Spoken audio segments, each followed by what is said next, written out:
Secrets, Salt, Sugar, Fat, How the Food Giants Hooked Us by Michael Moss, published in 2013. Every year, the average American eats 33 pounds of cheese and 70 pounds of sugar. Every day, we ingest 8,500 milligrams of salt, double the recommended amount, almost none of which comes from the shakers on our table. It comes from processed food, an industry that hauls in $1 trillion in annual sales. In Salt, Sugar, Fat, Moss shows us how we ended up here. Featuring examples from Kraft, CocaCola, Lunchables, Nestle, Oreos, and many more. He takes us into the labs where scientists calculate the bliss point of sugary beverages, unearths marketing techniques taken straight from the tobacco company playbooks, and talks to concerned insiders who make startling confessions. Just as millions of heavy users are addicted to salt, sugar, and fat, so too are the companies that peddle them. You will never look at a nutritional label the same way again. The written summary can be found on our website, bestbookbits.com. So without further ado, I bring you the book summary of Salt, Sugar, Fat. The only way out of the fast food dilemma is to do it yourself. And only people who live a natural lifestyle and an intelligent minority who have the necessary financial means manage to do this. Junk food is very cheap, available almost everywhere, requires very little or no preparation, and is an essentially quick and easy option for meals. Most convenience products are also handy, quite tasty, cheap, and cool, sometimes even entertaining. And there are two additional reasons why many people can't give up convenience foods. They get hungry again very quickly, and fast food makes them very happy. Moss, other journalists, and a number of scientists have predicted that the future will bring catastrophic healthcare costs, and as long as these don't have a noticeable impact, no effective measures will be taken. Political involvement is to blame here. See the section, The Secret Meeting in 1999, which is a must-read if you want to understand this dilemma. For readers who are interested in learning more about the topic, I've included links to Wikipedia. There you will find lots of interesting, helpful information. Often the pages are only available in English, as pages in languages other than English are often created by individuals whose opinions are influenced by specific industries. Number 1, summary. Many people assume that the topic of food safety is well regulated by the government. This book provides strong examples that show how much control the food industry really has. As a result, there are many places where laws to protect consumers are lacking. The food industry has an increasing say here. The fact that the liberal idea that everybody is responsible for themselves is not true for a majority of the population can be seen in society itself. The book is a critical history of multinational food companies. This includes their makers, research, product development, production, and marketing. And in telling this story, Moss often points to the dangers for the human population. Readers shouldn't expect a non-fiction book that works carefully with a purely factual common theme, but rather more of a novel. In this book, time, places, and facts are all woven together, somewhat like a stew. Salt, Sugar, and Fat is the best book that I have yet to read about the problems of the popular convenience foods, including pizza and industrial processed foods. For those who avoid these types of foods, this book will serve as a confirmation. Unfortunately, those who are affected usually don't read this type of book. But if so, they should expect a difficult struggle with their own emotional brain, or rather limbic system, and amygdala, emotional reactions. Most people unfortunately develop a sense of resignation before they would try to take their fate into their own hands. Moss offers an impressive explanation of how the brain responds to stimuli. Industrial foods are created to make the biggest profits possible and very skillfully make the use of the phenomenon of addiction. He describes studies with salt that show how programming errors are already possible in the mother's womb and in the first months after birth. But it is also possible for us to get out of this cycle, as the study described below shows. However, this takes 3 months and requires a lot of willpower. Those who have analysed the numbers in the past several years and calculated for the future know what society is going to be faced with. The facts are now on the table. It isn't eating disorders that are the problem here, but rather the masses of people who have poor eating habits. Most people lack information, education, and financial resources. In February 2013, principal investigator Robert Moody published the following statement in the scientific journal The Lancet. Moody teaches at the University of Melbourne in Australia. Having hope that multinational companies will freely choose to produce healthier products is like entrusting burglars to install door locks. Corrective laws and measures are lacking. Given the corruption in the food industry and politics, such laws are not yet possible. Personal suffering and healthcare costs will have to first increase much further. Number 2, book review. Michael Moss begins his book with a description of the extraordinary secret meeting on April 8, 1999, where the most important top managers, CEOs of the food industry giants met. One of these 11 men supervised a total of 700,000 employees and annual sales of $280 billion. After the prologue, Moss uses the 3 book sections to explain the role of sugar, fat, and salt and why, for example, the food industry has to use these and other additives in order to achieve the necessary shelf life and to capture market share. In certain sections, Moss describes the industry's actions in the areas of research, development, production, marketing, and sales in detail. For this book, he spoke with numerous persons who are and were in positions of responsibility and with government and public officials. With in-depth insider knowledge, Moss was able to report on the dilemma that concerns us all. The secret meeting in 1999. James Birkin, who was at 55 at the time and a special advisor to the Pillsbury chief executive, organized this meeting. He suspected that the US government would intervene and do something about the ever-increasing problem of obesity in the population. He also feared that the government would blame the food industry for the growing healthcare crisis. At this meeting, there were no agenda items, notes, or journalists. The CEO of each of the following 8 companies took part: Nabisco, Kraft, General Mills, Procter & Gamble, CocaCola, Mars, Pillsbury, and Nestle. As competitors, these food industry giants fought hard and still hard today on the market. That same year, General Mills acquired the major cereal producer, Kellogg. The CEO from the 2 most important suppliers were also present. These are Cargill, United States, a family company with $134 billion in annual sales that is responsible for purchase, processing, and sales of grains and grain products, and Tate & Lyle, UK. John Caddy from the National Food Processors Association, NFPA, arrived only in time to take part in the dinner together. Note the NFPA is now called the Food Products Association, FBA. Tate & Lyle's sucralose business has belonged to the America's Sugar Refining Company since 2010.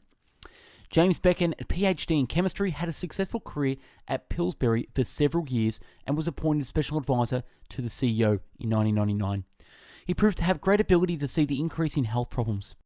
He recognized that the industry was causing the dilemma. The industry assumed that several of their products would be eaten occasionally, but the competition caused these products to become so cheap that they took front and center stage. In addition, the industry determined a bliss point that really makes consumers want to have more. Michael Mudd, who at the time was the vice president of Kraft, explained that huge numbers of young people in the United States were overweight, and that not doing anything about this problem would be a big mistake because it would come back to hurt the companies, he believed. Mudd included the fact that Walter C. Willett, the chair of Harvard's Department of Nutrition, had been on a PBS Frontline report called Fat and had already been pointing to industrial food production as the cause of the obesity epidemic. Among other things, he explained that most grains are converted to starches, sugar is used in a concentrated form, and many foods contain trans fatty acids. Next, Mudd presented ways to get around this problem. The industry itself should investigate the links between diet and obesity and put industry-wide limits on salt, sugar, and fat. Mudd also wanted to change the way that products were marketed to children. He then ended by saying that the industry should be part of the solution instead of the problem. Then all eyes turned to the CEO of General Mills, Stephen W. Sanger, 1946 to present, previously at Procter & Gamble, as his company was the one that had the most to lose. he particular exploits in supermarkets had impressed the others in the industry. Under his leadership, General Mills had conquered the supermarkets with convenience foods. The S-More products made by Hershey took the levels of fat, sugar, and salt to new heights. Dale Brewster, CEO of Nabisco, told Michael Moss that Hershey's move to put them in a position where they were particularly forced to add more fat in order to get to the bliss point. This was the only way that Nabisco could regain lost market share. Sugar. Based on the extensive insider knowledge, Michael Moss explains how the industry researches the proportion of salt, sugar, and fat that needs to be added to a product so that special impulses are triggered in our brain. 2.1 Exploiting the biology of children, page 3. The bliss point is different for each person. Depending on their age and other factors, small children require a recipe with significantly more sugar in order to reach their bliss point. The food industry computes this with cleverly devised studies, primarily conducted at the Morale Chemical Senses Center, a non-profit independent scientific institute. Moss writes that half of Mornell's annual budget of $17.5 million comes from taxpayers. The other half comes from donations, but also from specific studies conducted for PepsiCo, CocaCola, Kraft, Nestle, Philip Morris, and other food manufacturers. Mornell financed research that would put cigarettes in a more favorable light. Moss also described tests conducted with children to determine their bliss point. These tests have allowed the industry to develop foods that children really crave. In the 1980s, the majority recognized that the increased consumption of sweet foods can over time cause tooth decay, heart diseases, diabetes, and the like. But authorities were no longer able to appeal to stay-at-home mums since 2/3 of the sugar consumed came from processed foods.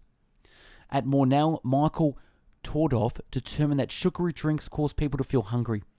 This happened no matter if the drinks contain artificial sweeteners or high fructose corn syrup. Mornell tried to develop a drink that would help consumers to lose weight.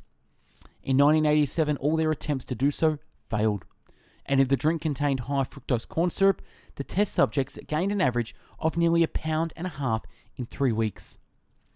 Julie Menel established that when she had children drink these type of sodas, they generally wanted more sweet things to eat or drink.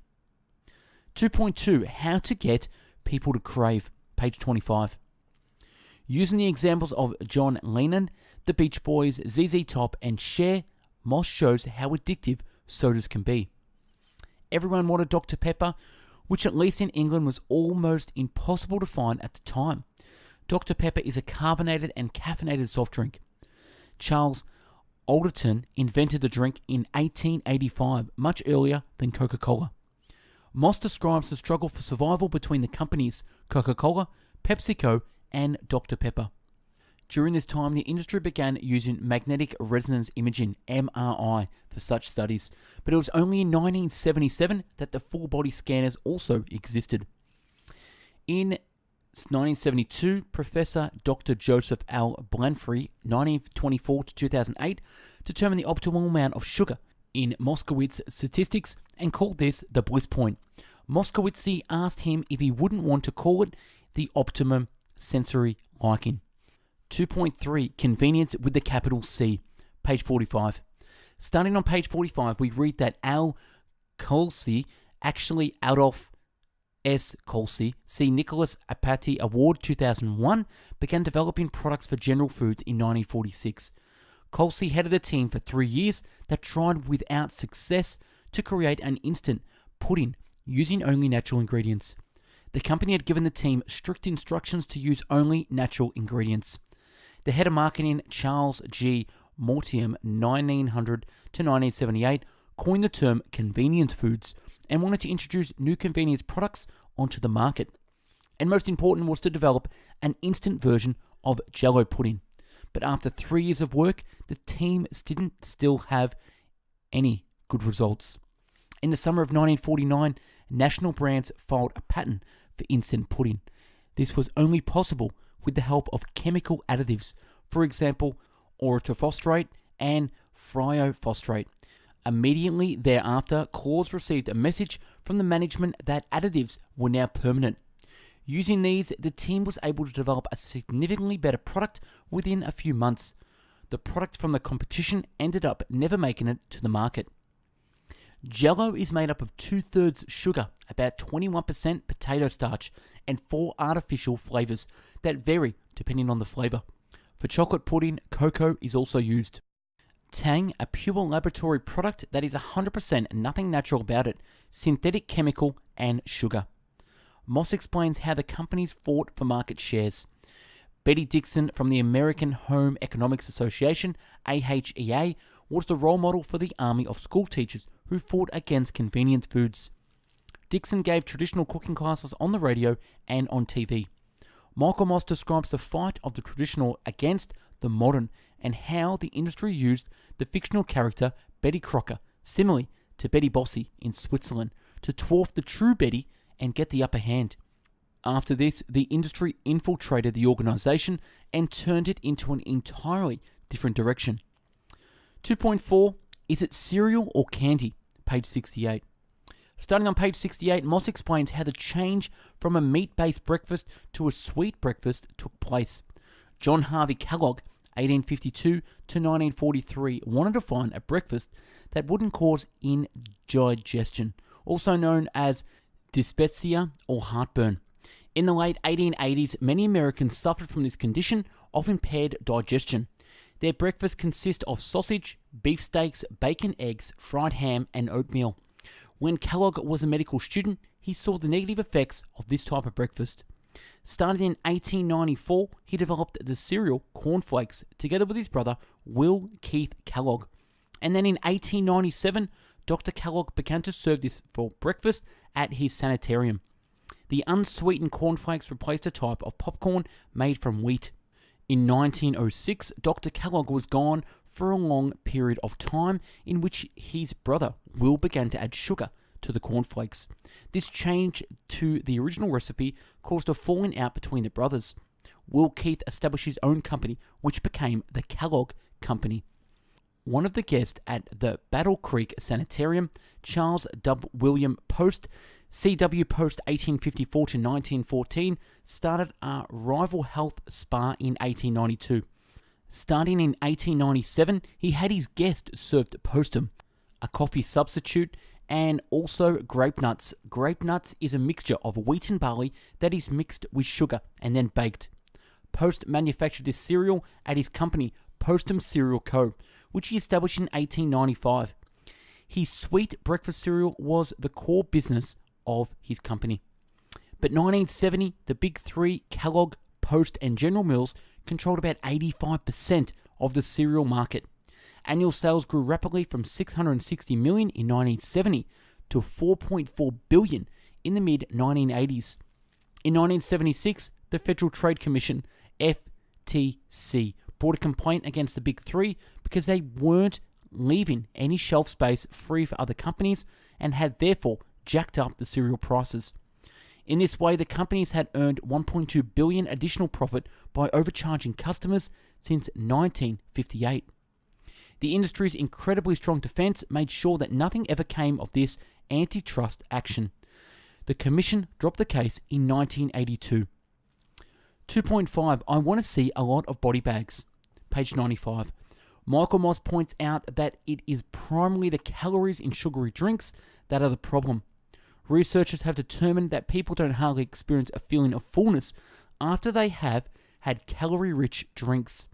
The drinks apparently flow too quickly past the taste buds. If you look at the sales statistics for Coca-Cola and PepsiCo and compare these statistics on obesity, you will see what has happened. And many additional drinks have also been introduced onto the market. It wasn't until 1990 that Charles Furnote, the chief marketing officer for the entire group, determined with the help of Givaudan why Coca-Cola is so addictive. Moss explains the considerations and points out that Coca-Cola changed from sugar to high fructose corn syrup in 1980. The advertising budget alone was $181 million in 1984.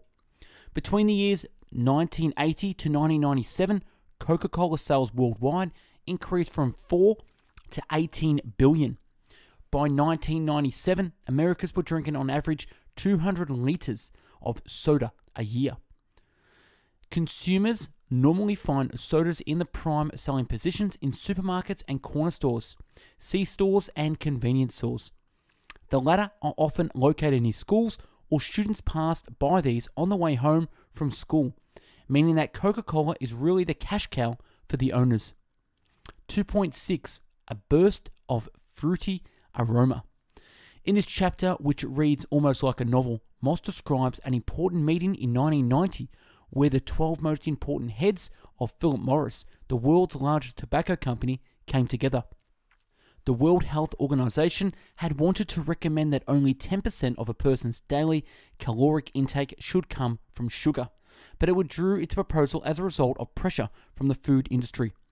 In 1991, and after the success with Kool-Aid, Philip Morris purchased Capri Sun for $155 million, and then soon had annual sales that amounted to $230 million. Capri Sun is a drink that is made up of fructose concentrated and fruit concentrate. On page 134, Moss lists off the differences between concentrates and real juices. At its extreme, a concentrate can be a purely chemical formula that is known in the industry as a stripped juice. Fat. There is more than sweet, which Aristotle's, see details below, named the first taste. We also have bitter, salty, harsh, astringent, and acid, which he saw as a counterbalance to sweet. Even back then, Aristotle knew that the fat or oily taste is just as important as the sweet one.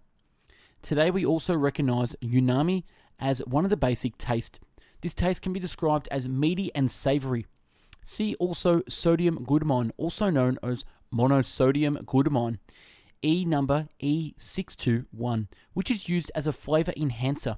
This is often mixed with some glutathione monophosphate, E626, or inosinic acid, E630 to E33, in order to achieve the best effect. 2.7. That gooey, sticky mouthfeel. Fat does at least two things for convenience food.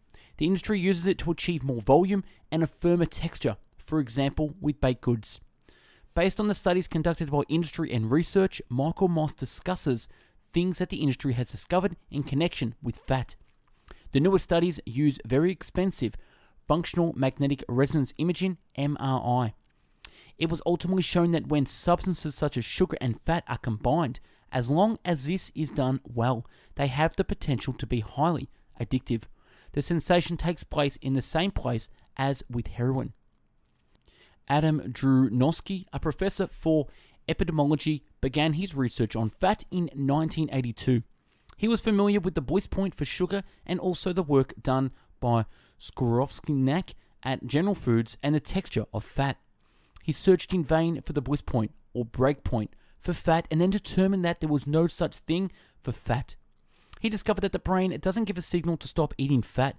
He found that test subjects liked food even better when sugar was added. Fat and sugar together increase people's cravings dramatically. 2.8. Liquid gold. Dean Southworth worked for Kraft for 38 years, where he invented many products, the most notable of which was Cheese Whiz. Modell's International called a newer version of this Easy Cheese. Note the term cheese analogies, cheese alternatives, is generally used for these processed cheeses. After a year and a half of development, the product came onto the market in July 1953 as one of the first convenience foods. This cheese alternative was a great spreadable cheese to use on salty and buttery crackers. People enjoyed eating crackers with a spreadable cheese on top while watching TV in the evenings. This cheese alternative contained so much salt and saturated fat that people ended up consuming more than a day's recommended maximum salt and saturated fat in one sitting. In 2001, after Southworth had retired, he was eating Cheese Whiz one day and knew immediately that Kraft had changed something. The list of 27 ingredients no longer included cheese. Before this, Kraft had always included some real cheese as a way to give the product legitimacy. Compared to the early 1970s, Americans now eat triple the amount of cheese and pseudo cheese. This means that Americans are now exceeding the maximum recommended allowance of fat by more than 50%. Each year, Kraft alone sells $7 billion of cheese and cheese alternatives. Soon after Kraft was acquired by the tobacco giant Philip Morris, it introduced a line of flavored cheese. After extensive consumer testing, the perfect formula was developed, and consumers loved this cheese alternative even more. This was also because of the increased fat content, which made the cheese even more attractive. After this, macaroni and cheese was introduced, which the industry called the Blue Box. It sold for only $1.19 and was a big hit. It had annual sales of $300 million. 2.9. Lunchtime is all yours. Moss traces the history of Oscar Mayer, which as of 1883 was considered the king of quality meat. As described in the Upton Sinclair's book, The Jungle, the industry manufactured products very negligently when it came to purity.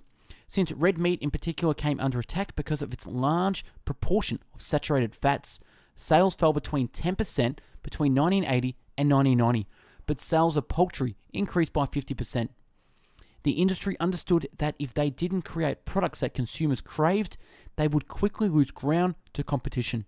Oscar Mayer altered its beef bologna, a type of bologna sausage or bratwurst cooked sausage, but also a convenience food, in order to improve the numbers. But only new products were able to help prevent a loss of sales. The book continues with the story of how more sugar was added to the Lunchables in 1991. This made it possible for Lunchables to regain its popularity, in particular when it came to children.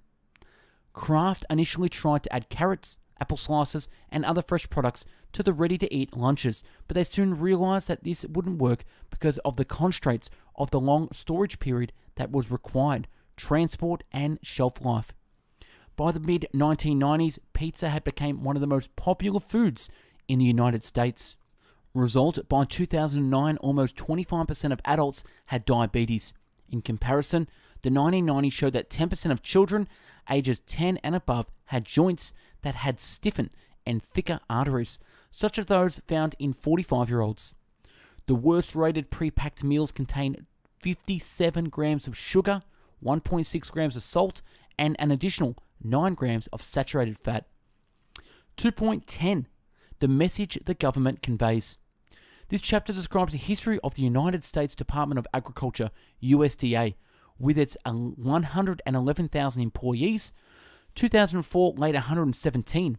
This agency is supposed to serve the about 312 million people in the United States, but it has a conflict of interest between the people and the $1 trillion food industry. Instead of protecting people from diseases, the USDA has helped to persuade consumers to consume more. The USDA report from 2010 estimates that 32 million Americans take tablets to lower their cholesterol levels. This is a little over 10% of the population. For the first time, the USDA acknowledges that people were developing type 2 diabetes so frequently and early as a result of their poor diets. They estimate that about 24 million Americans were affected and that another 79 million people had pre-diabetes. And even worse, an increasing number of children were getting type 2 diabetes, 3,600 new cases per year. Diabetes mellitus is an umbrella term. It is commonly known as diabetes. Luckily for consumers, there is also the Food and Drug Administration, FDA, which is independent of the USDA. And in 1990, the FDA was able to require companies to clearly label the ingredients and nutritional information of their products. Then at least the consumers who were trying to live mindfully and ask questions will know what the main ingredients in the products are. On page 230, he discusses convincing scientific studies that show how eating meat increases the risk of colorectal cancer significantly. Every 1.7 ounces of processed meat consumed per day increases the risk of colorectal cancer by 21%. 2.11. No sugar, no fat, no sales. In Chapter 11, No Sugar, No Fat, No Sales, Michael Moss uses numerous examples to show how the tobacco and food companies take action when they come under criticism or when they discover new opportunities to design and advertise products so that they will generate increased revenue. He also includes information taken from the industry secret papers. We learn what happens with employees who try to address and solve the problems. For example, Michael Mudd and Patsy Holden, co-CEO of Kraft. Salt. Around 1980, salt was given the nickname the silent killer, as Americans were eating 10 to 20 times more sodium than the body needs. First, salt shakers were seen as the cause of the problem. However, it was only later that critics discovered that more than 3/4 of our salt consumed came from processed foods. Science had finally identified salt as a problem and recommended that the maximum amount of salt consumed per day be reduced to 2.3 grams to 1.5 grams. This also meant that half the population was eating too much salt. Just eating one convenience food dinner brought in 5.4 grams of salt per portion. Consumers desire salt so much that even health-conscious companies use too much salt. 2.12 People love salt. Salt doesn't have any calories, but the sodium in salt is important for physiological functions. Stephen Woods, a professor at the University of Cincinnati, compared eating and drinking to taking narcotics. All three bring your body out of balance and substances end up in your blood. But the body needs the blood levels to remain constant. With popular convenience foods in particular, the organs have to work extra hard in order to get the high levels of salt, sugar and fat out of the bloodstream. The industry sees salt as a magical element. This is because, for example, cornflakes taste metallic without added salt. Crackers would be bitter and mushy and stick to the roof of your mouth. Ham would tend to taste rubbery. In commercial bread making, a certain amount of salt is added to the fast spinning machines to keep them from clogging. And salt is added to bread to slow down the rising time. The most important thing that salt does is to eliminate the unpleasant smell that reheated meals without salt have. In the industry, this is called the warmed over flavor, WOF. This WOF is caused by the oxidation of fat components, or lipoids to be precise, which is similar to decomposition. This causes the meat to taste rancid, bland, or like cardboard or damp dog hair. The industry could prevent this from happening when convenience dishes are reheated by adding healthy, fresh spices such as rosemary, but these antioxidants are too expensive. The food industry requires a lot of salt in order to increase the shelf life, storage, and to bind certain ingredients that would otherwise not hold together. As example of this are the proteins and fats in cheese. The industry also sometimes adds sodium to other ingredients to achieve the bliss point. Note, examples of added sodium are trisodium citrate, E331, e.g. as an emulsifying salt, sodium phosphate, E339, and disodium phosphate, E450A. Then Moss explains how the raw material suppliers such as Cargill understand how to grind salt so fine that the brain and body can assimilate that salt we crave even quicker. From this, additives and food additives have to be added to prevent the salt crystals from cracking. After this, we learn how the food industry reacted to the new guidelines in 2005 on reducing salt consumption.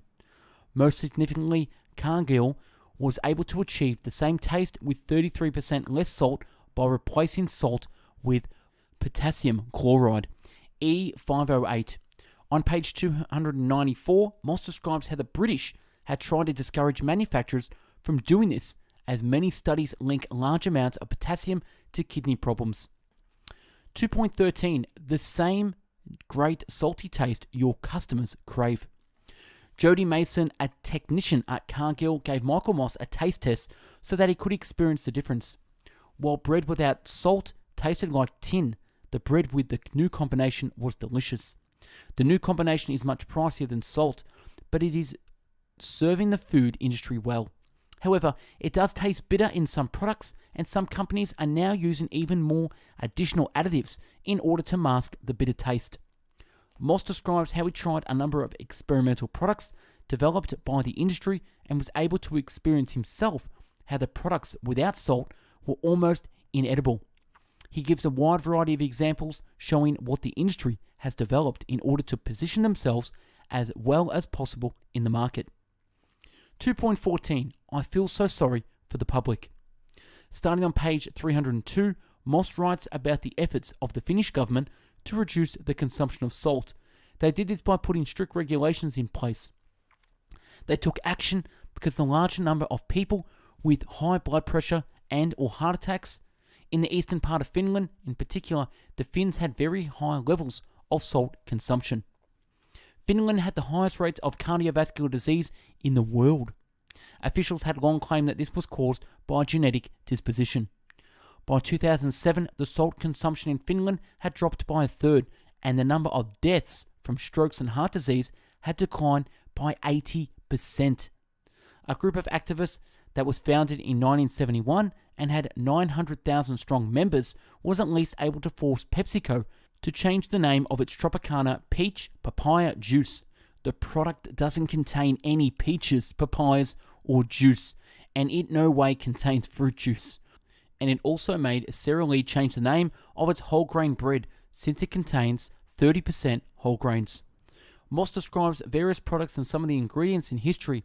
In doing so, he also quotes professors who would like to fight against the increasing obesity and related diseases. 2.15. We're hooked on inexpensive food. The last section, page 331 to 347, deals with the fact that people are often not able to afford better quality food. Fast food and junk food are by far the cheapest types of food. In 1960, Overeaters found Overeaters Anonymous in Los Angeles. It is a 12-step program that is similar to Alcoholics Anonymous. Moss describes the efforts of a group of parents who wanted to keep the school children from buying junk food. They took turns standing in front of the stores during school breaks and after school. This is reminiscent of how some parents try to prevent their children from doing drugs.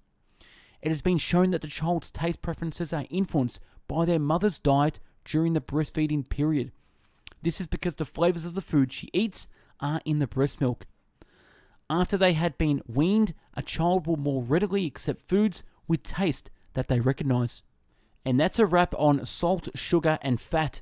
Subscribe to our channel and take a look at the hundreds of book summaries uploaded previously. To find hundreds of written summaries, check out our website, bestbookbits.com. And for hundreds of audio podcast summaries, find us on mixcloud.com/bestbookbits. If you want to connect with myself and need some guidance, advice, coaching, etc., drop me an email at coaching@bestbookbits.com. Thanks for watching and listening, and have yourself a great day. Take care.